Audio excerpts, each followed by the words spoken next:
Hello students, hope आप सभी सुरक्षित होंगे।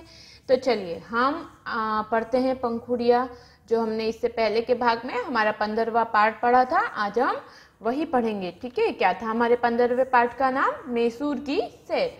ठीक है, इससे पहले के भाग में हमने देखा था कि जो सहेली है वो अपनी दूसरी सहेली अनन्या, जो लड़की है वो अपनी सहेली अनन्या को पत्र लिखकर मैसूर के बारे में जानकारी दे रही है, बता रही है कि वो उन्होंने कहाँ कहाँ घूमा है अभी तक, है ना।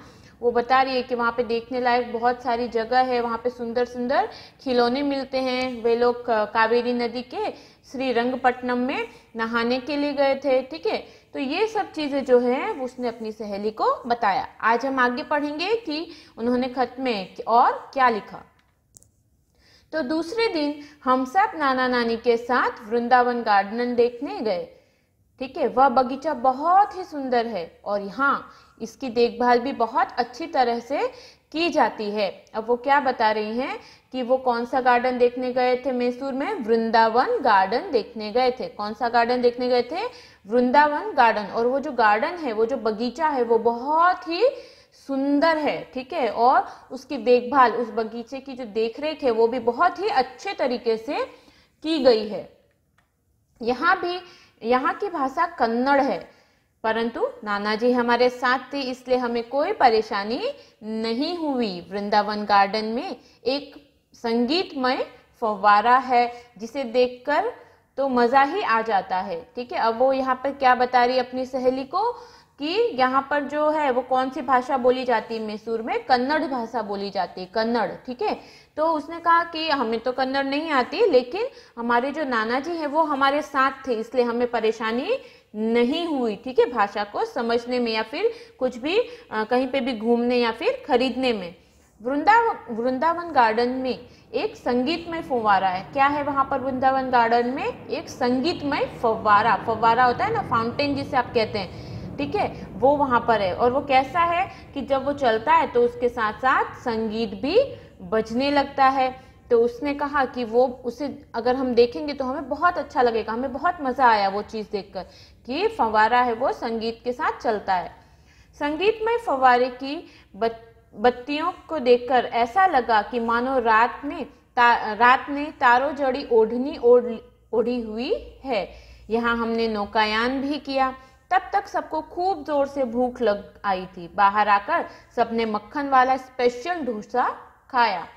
अब यहाँ पर जो लड़की है वो अपनी सहेली से बता रही है कि जो उसका संगीतमय जो फव्वारा है उसे देखकर बहुत अच्छा लगता है। ऐसा लगता है जैसे चांद ने तारों की ओढ़नी ओढ़ ली हो। ठीक है, चांदनी जो रात होती है आसमान में कैसे तारे चमकते हैं, है ना, कितना सुंदर दृश्य लगता है। उसी तरह से उसने कहा जो वहां पे लाइट लगी थी, जो बत्तियां जल रही थी फव्वारों के वहां पर, तो ऐसा लग रहा था जैसे ओढ़नी ओढ़ ली हो तारों वाली, है ना, चमकीली एकदम। तो बोला वो दृश्य बहुत ही सुंदर था। वो इस तरह से अपनी सहेली को बता रही है।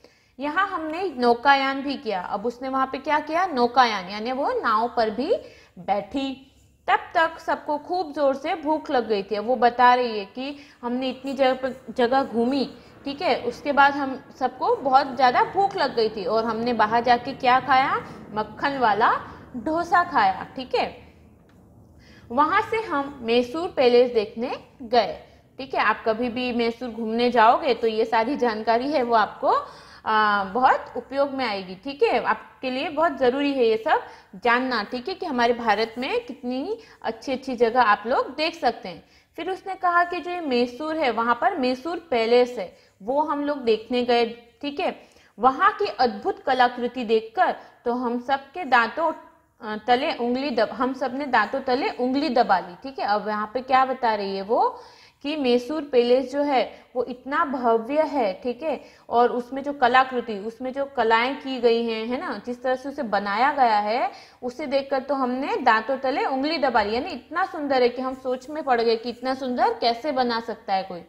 यह पैलेस बहुत विशाल जगह में बना हुआ है। अब ये बता रहे हैं कि जो मैसूर पैलेस है वो बहुत बड़ी जगह पर बनाया गया है। ठीक है, बहुत विशाल है, बहुत बड़ा उसका पूरा एरिया है, उसकी पूरी जगह है वहां पर।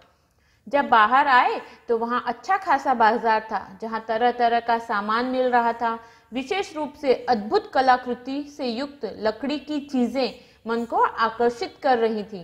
ठीक है, अब वो क्या बता रही हैं कि मैसूर पैलेस तो इतना सुंदर है, वहां पे इतनी अच्छी कलाकृति की गई है, लेकिन जब हमने उसे देखा और वहां से बाहर आए तो बाहर एक बड़ा सा बाजार लगा था। ठीक है, और वहां पे बहुत ही सुंदर सुंदर सी कलाकृतियां मिल रही थी, और किससे बनी हुई मिल रही थी? लकड़ी से बनी हुई चीजें मिल रही थी। मैंने भी वहां से सब सखियों के लिए कुछ चीज खरीदी है। कल हम बंडीपुर और चामुंडेश्वरी देवी के मंदिर जाएंगे।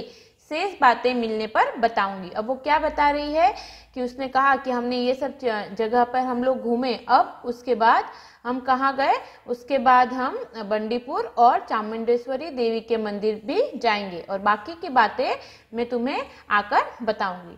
ठीक है, अपने माता पिता को मेरा प्रणाम कहना और कृति को बहुत बहुत प्यार, तुम्हारी सखी अक्षिता। अब ये पत्र किसने लिखा था? अक्षिता ने। ठीक है, तो इस तरह से पत्र लिखे जाते थे। तो बच्चों, आप लोग इस पाठ को अच्छे से पढ़िए और कठिन शब्दों को रफ नोटबुक में लिखकर याद कीजिए। धन्यवाद।